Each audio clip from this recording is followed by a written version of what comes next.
Assalamualaikum warahmatullahi wabarakatuh. Perkenalkan kami dari kelompok 5 Kewirausahaan Eksya A akan menjelaskan tentang perencanaan usaha baru, yang mana pada kelompok ini yang beranggotakan 3 orang. Yang pertama yaitu Putih Erima dengan NIM 1816010033. Yang kedua Aisyah Priani dengan NIM 1816010103. Yang ketiga Vicky Safrianto dengan NIM 18160140. Untuk lebih lengkapnya silahkan menyaksikan. Baiklah, saya Aisyah Priani dengan NIM 1816010103 akan menjelaskan mengenai perencanaan bisnis usaha baru. Poin yang pertama yaitu tentang ringkasan eksekutif tentang usaha. Ringkasan eksekutif dapat diartikan sebagai pengantar atau ringkasan mengenai rencana bisnis yang akan disampaikan kepada orang lain. Di dalamnya terdapat banyak informasi yang menjelaskan soal bisnis yang dilakukan dan meliputi berbagai hal mulai dari produk yang akan dibuat, anggaran keuangan, penentuan target pasar, dan lain sebagainya. Ringkasan eksekutif ini harus dibuat semenarik mungkin karena pada bagian ini akan menjadi bagian yang akan dilihat oleh orang lain atau investor dengan tujuan untuk mengetahui apa yang menjadi rencana bisnis yang akan dilakukan. Yang kedua yaitu latar belakang perusahaan. Dalam membuat profil usaha ataupun sebuah proposal bisnis, kita membutuhkan pemaparan yang lengkap dasar berdirinya sebuah perusahaan tersebut. Latar belakang ini mencakup bagian dari mulai hal yang paling umum yang bersinggungan dengan model bisnis hingga mengerucut menjadi sebuah masalah spesifik. Latar belakang perusahaan biasanya diberikan di awal presentasi untuk memberikan gambaran yang menyeluruh dari munculnya sebuah ide bisnis. Baiklah, yang ketiga yaitu analisis pasar adalah suatu penganalisian atau penyelenggaraan untuk mempelajari berbagai masalah pasar. Analisis pasar akan menyangkut lokasi pasar, luasnya pasar, sifatnya pasar, dan karakteristik dari pasar. Strategi pemasaran merupakan hal yang sangat penting bagi perusahaan, di mana strategi pemasaran merupakan suatu cara untuk mencapai tujuan dari sebuah perusahaan. Strategi pemasaran dan promosi ini dapat dilakukan yaitu dengan cara yang pertama yaitu pengembangan produk. Dalam hal ini kita harus mengembangkan produk yang dimiliki dengan cara memberikan sentuhan kreativitas pada bentuk, corak, warna, model, serta bentuk kemasan agar lebih menarik konsumen. Yang kedua yaitu dengan pengembangan wilayah. Di sini saya akan mencoba memasarkan via marketplace. Dengan begitu makanan yang dibuat bisa dijangkau oleh semua daerah dan dinikmati oleh semua kalangan. Yang ketiga yaitu kegiatan promosi. Promosi di sini yang dibuat untuk mengembangkan bisnis yang dimiliki, yakni di bidang promosi online, baik itu marketplace, Facebook, Instagram, dan lain sebagainya. Yang keempat yaitu untuk penetapan harga. Patokan harga di sini selaku owner mematok harga, misalnya satu piece dapat memberikan satu, dan setiap pembelian 10 piece sebanyak satu piece akan diberikan bonus. Harga ini juga berlaku pada penjualan sistem online maupun di luar harga ongkir. Yang keempat yaitu analisis produk, yaitu dibuat untuk mengetahui kapasitas produksi dan bagaimana memenuhi kebutuhan target pasar dengan kapasitas produksi yang ada. Hal ini berguna agar tidak overestimate. Analisis produksi juga meliputi marketing plan, supplier, manajemen stok barang, hingga manajemen risiko.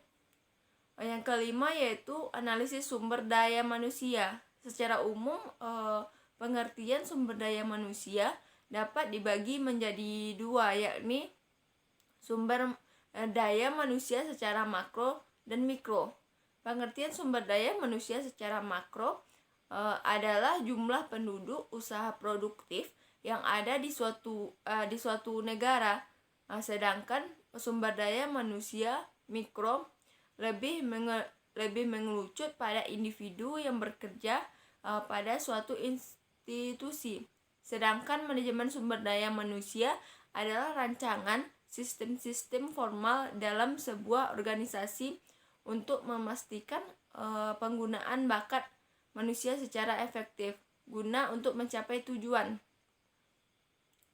Secara umum, manajemen sumber daya manusia memiliki tujuan untuk jangka pendek, jangka menengah, dan jangka panjang. Tujuan sumber daya manusia dalam jangka pendek adalah untuk memperoleh, mempertahankan, dan memotivasi karyawan.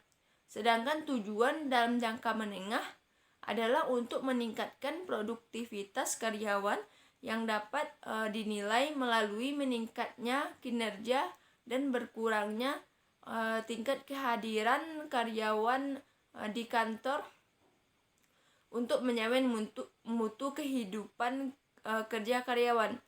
Selanjutnya dievaluasi dari meningkatkannya kepuasan dan keterlibatan karyawan dalam pekerjaannya, menciptakan pribadi karyawan yang patuh pada aturan dan hukum. Sedangkan tujuan manajemen sumber daya manusia dalam jangka panjang yang paling utama adalah profit, untuk menciptakan perusahaan yang unggul dan terus mengalami pertumbuhan. Baiklah, di sini saya akan melanjutkan materi selanjutnya tentang analisis keuangan. Analisis keuangan adalah kemampuan yang digunakan untuk mengevaluasi kelangsungan bisnis, stabilitas, profitabilitas bisnis, subbisnis, atau proyek. Analisis keuangan dilakukan oleh seseorang profesional yang menggunakan informasi yang ditampilkan dalam laporan keuangan untuk menampilkan laporan dalam bentuk rasio. Berdasarkan hasil analisis tersebut, manajemen dapat mengambil berbagai keputusan manajemen seperti melanjutkan atau menghentikan operasi bisnis atau bagian dari bisnis, memproduksi atau membeli bahan mentah selama proses produksi, beli atau sewa mesin produksi, menerbitkan saham atau bernegosiasi untuk mendapatkan pinjaman bank untuk mendapat modal kerja. Berbagai keputusan lain memungkinkan pihak manajemen untuk membuat pilihan yang tepat berdasarkan berbagai pilihan yang ada dalam manajemen. Analisis keuangan seringkali menilai sesuatu usaha berdasarkan yang pertama, profitabilitas, yaitu adalah kemampuan perseroan untuk menghasilkan suatu keuntungan dan menyokong pertumbuhan baik untuk jangka pendek maupun jangka panjang. Yang kedua, solvabilitas adalah kemampuan perseroan untuk memenuhi seluruh kewajibannya yang diukur dengan membuat perbandingan seluruh kewajiban terhadap seluruh aktiva dan perbandingan seluruh kewajiban terhadap ekuitas. Yang ketiga, likuiditas adalah kemampuan perseroan untuk memenuhi kewajiban lancarnya yang diukur dengan menggunakan perbandingan antara aktiva lancar dengan kewajiban lancar. Yang selanjutnya adalah stabilitas. Stabilitas adalah kemampuan perseroan dalam mempertahankan usahanya dalam jangka waktu panjang tanpa harus menderita kerugian. Yang selanjutnya yaitu rencana pengembangan usaha. Terdapat beberapa strategi yang bisa digunakan dalam membangun usaha, antara lain sebagai berikut. Yang pertama, mengembangkan pasar dari sisi produknya yang terbagi dalam beberapa bagian, yaitu mengembangkan pasar dari sisi yang pertama kali karena produk utamanya telah diperkenalkan dan sudah tumbuh sehingga masalah profitabilitas dan popularitas dan kualitas sudah diterima di pasar. Yang selanjutnya melalui kategori produk, misalnya kategori produk untuk dewasa, untuk remaja, atau untuk lain sebagainya. Yang selanjutnya berdasarkan lini produk. Misalnya untuk produk dengan bahan tebal, untuk produk tanpa bahan pengawet, untuk produk dengan yang mengandung DHA atau dan lain-lain sebagainya. Berdasarkan fungsinya, misalnya produk untuk rambut kering, untuk rambut berminyak, atau untuk rambut normal. Dan selanjutnya menentukan produk baru dengan pasar yang baru. Yang bagian kedua, mengembangkan pasar dari sisi dan sistem penjualannya. Banyak strategi mengembangkan pasar yang dilakukan dengan mengembangkan sistem penjualannya, antara lain mengembangkan sistem distribusi penjualan ke dalam internal, antara lain mengembangkan sendiri seperti membuka cabang baru di kota-kota besar, membuka outlet agen atau sejenisnya atas dana sendiri, dan membuka jalur distribusi lain. Yang kedua, mengembangkan sistem jaringan pemasaran dengan pihak lain, antara lain membuat jaringan pemasaran secara berjenjang, yaitu multi level marketing, di mana konsumen adalah pemasar, ranting pemasaran, dan distributor sekaligus.